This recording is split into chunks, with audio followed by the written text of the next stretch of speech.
Perkenalkan, saya Desa Putudatrini, guru dari SMA Negeri 1 Liwa, calon guru penggerak Angkatan 5, Kabupaten Lampung Barat. Kali ini, saya akan menyampaikan demonstrasi kontekstual pemikiran filosofi Ki Hajar Dewantara. Menurut Ki Hajar Dewantara, bahwa tujuan pendidikan menuntut segala kodrat yang ada pada anak, agar mereka dapat mencapai keselamatan dan kebahagiaan setinggi-tingginya, baik sebagai manusia maupun sebagai anggota masyarakat. Pemikiran Ki Hajar Dewantara tersebut menyiratkan fungsi guru yang esensial, yakni sebagai penuntun. Penuntun bagi kodrat alam yang sudah dimiliki anak sejak lahir, baik berupa bakat dan kondisi di mana ia dilahirkan. Pendidikan yang memperhatikan konteks sosial budaya seperti itu diyakini akan membahagiakan dan menjadi bagus perkembangan anak-anak di masa yang akan datang. Untuk memudahkan dalam mengartikan filosofi pendidikan menurut Ki Hajar Dewantara, maka pendidikan diibaratkan sebagai seorang petani yang akan menanam padi, sedangkan bibit padi diibaratkan sebagai peserta didik. Bibit padi memiliki jenis yang berbeda-beda. Petani tidak akan bisa mengubah bibit padi akan tumbuh menjadi pohon jagung. Dalam menanam tentu disesuaikan dengan bibit apa yang ditanam. Jika yang ditanam adalah bibit pisang, tentu akan tumbuh sebagai pohon pisang.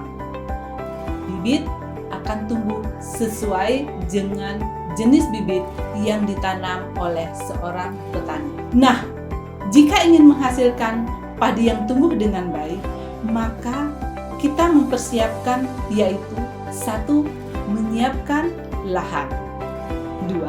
Membajak sawah, 3. Merawat padi. Begitu juga dengan peserta didik. Peserta didik memiliki karakteristik yang berbeda-beda dan unik. Pendidikan menciptakan ruang bagi murid untuk bertumbuh secara utuh agar mampu memuliakan dirinya dan orang lain, serta menjadi manusia yang mandiri. Kodrat yang dimiliki oleh murid menuntun murid untuk menjadi cakap, mengatur hidupnya dengan tanpa diperintah oleh orang lain. Penyiapan lahan yang tepat agar padi tumbuh dengan baik pula. Begitu juga dalam pendidikan, menyiapkan lingkungan yang nyaman, tempat yang baik, dan sumber manusia yang kompeten akan menjadikan pendidikan akan lebih baik. Lingkungan dan tempat yang nyaman dan bersih akan membuat peserta didik merasa nyaman untuk melaksanakan proses pembelajaran. Sumber daya manusia artinya guru-guru yang berkompeten di bidangnya serta tenaga kependidikan yang ramah. Di samping itu, teman-teman di sekitarnya juga membuat nyaman peserta didik untuk melaksanakan aktivitasnya. Sebagai seorang petani, membajak sawah di sini dimaksudkan sebagai upaya guru untuk mencari cara untuk menggali minat, bakat, potensi yang dimiliki oleh peserta didik agar pendidikan dapat berjalan secara optimal. Merawat padi secara terus-menerus di sini dimaksudkan adalah pengembangan yang dilakukan harus berkesinambungan, dilakukan secara terus-menerus dengan perencanaan yang baik.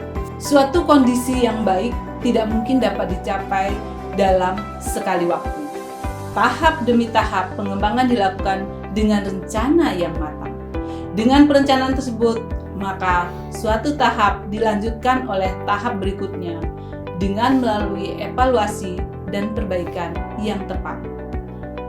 Pengembangan yang sifatnya tiba-tiba untuk kemudian hilang semangat, di waktu setelahnya tidak akan menghasilkan perubahan yang berarti dalam jangka panjang. Dengan perlakuan yang benar, baik dalam mempersiapkan lahan, membajak sawah, serta melakukan perawatan yang rutin dan benar dalam menanam padi, tentu akan menghasilkan padi yang berkualitas tinggi. Begitu juga dalam pendidikan. Pendidikan adalah suatu proses yang tidak berhenti, seperti diibaratkan planet yang mengelilingi matahari. Matahari merupakan nilai-nilai kemanusiaan. Pendidikan harus terus berubah dan berkembang sesuai dengan kondisi zaman. Sekolah atau bahkan kelas juga merupakan suatu sistem pendidikan dengan ruang lingkup yang kecil. Setiap sekolah memiliki kondisi dan permasalahan masing-masing, sehingga pengembangan satu sekolah dengan sekolah lain tidak benar-benar sama. Bibit padi yang unggul jika memperlakukan dengan benar, yaitu dengan menyediakan lahan dan perawatan yang baik dan bersungguh-sungguh secara terus-menerus, akan menghasilkan padi yang tumbuh dengan subur dan berkualitas. Pendidikan hanya bisa menuntun dan merawat tumbuh kembang anak sesuai dengan kodratnya. Bagaimana caranya seorang pendidik bisa memberikan stimulus yang baik untuk siswa sehingga menuntunnya untuk bisa memaksimalkan potensi yang dimilikinya. Dan semoga kita sebagai guru bisa menerapkan filosofi pendidikan Ki Hajar Dewantoro di sekolah maupun di kelas. Seperti semboyan Ki Hajar Dewantoro, Ingarso Sung Tulodo, yaitu guru dapat menjadi tauladan bagi murid-muridnya. Ing Madyo Mangunkarso. Artinya bahwa guru dapat membangun semangat murid-muridnya untuk maju. Tutmuri Handayani, yaitu guru dapat memberikan motivasi dan memberi dorongan bagi tumbuh kembangnya anak. Hal terpenting yang harus dilakukan seorang guru adalah menghormati dan memperlakukan anak dengan sebaik-baiknya sesuai dengan kodratnya. Karena setiap anak memiliki keunikannya masing-masing, serta melayani mereka dengan setulus hati. Menuntun mereka menjadi pribadi yang terampil, berakhlak mulia, dan bijaksana, sehingga mereka akan mencapai kebahagiaan dan keselamatan. Ayo, seluruh guru di Indonesia, mari kita wujudkan pendidikan merdeka belajar. Terima kasih.